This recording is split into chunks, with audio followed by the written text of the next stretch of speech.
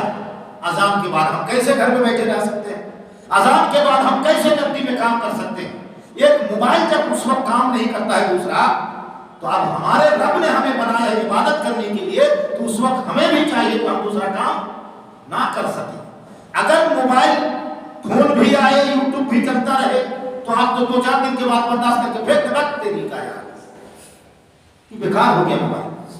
گویا کہ جو چیز جس مقصد کے لیے بنائی جائے اس وقت دوسرا کچھ بھی نہیں چلے گا، اگر چلے گا تو دھیرے دھیرے وہ ختم ہو جائے گا، اس کی اہمیت ختم، اسے پھینک دیا جائے گا، وہ ڈسٹ بن جائے گا اور کوڑے دان میں جا کے پھر بہتر لوگ اٹھا کے لے جا کے کسی گٹر میں آپ کو ڈال دیں۔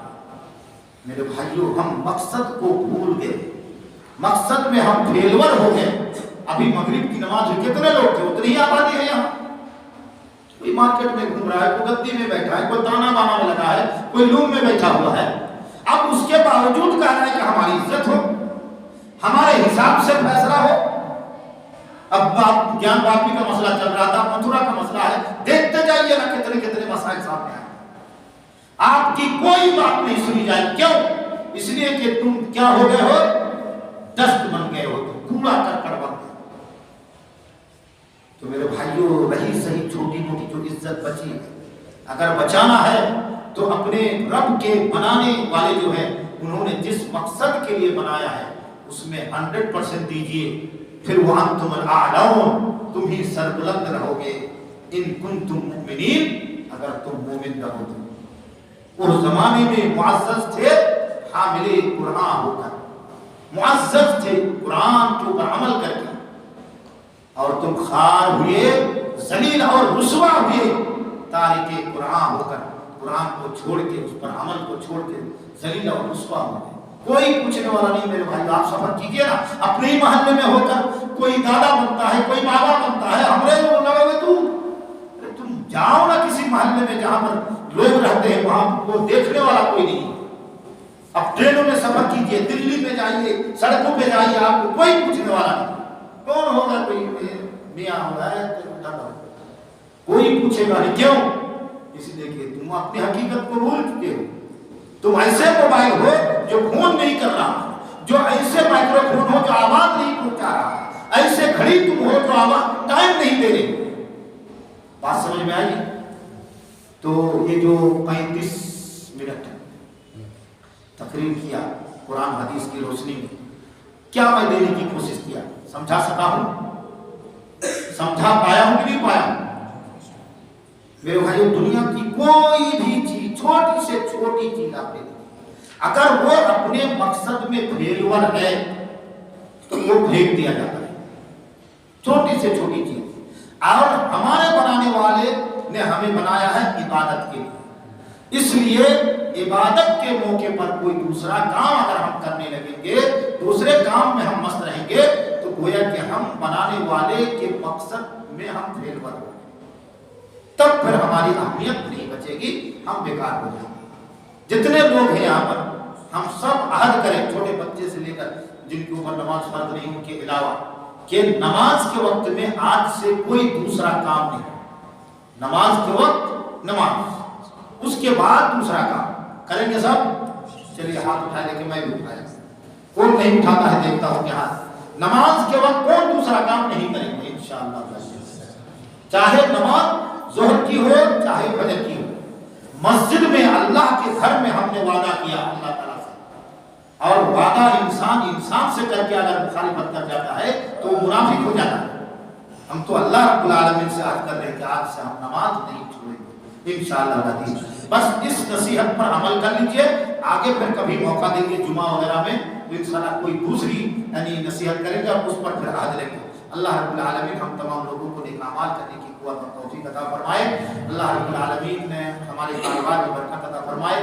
اللہ رب العالمین ہم میں سے جو بیمار ہیں انہیں شفاء کاملہ اور عاجل عطا فرمائے۔ جو دنیا سے چلے گئے ہیں اللہ تعالیٰ ان پر برزخی زندگی کو آرام دے بنائے۔ اقول قولی ھذا واستغفر اللہ لی ولکم ولسائر المسلمین فاستغفروہ انہ هو الغفور الرحیم۔ السلام علیکم ورحمۃ اللہ وبرکاتہ۔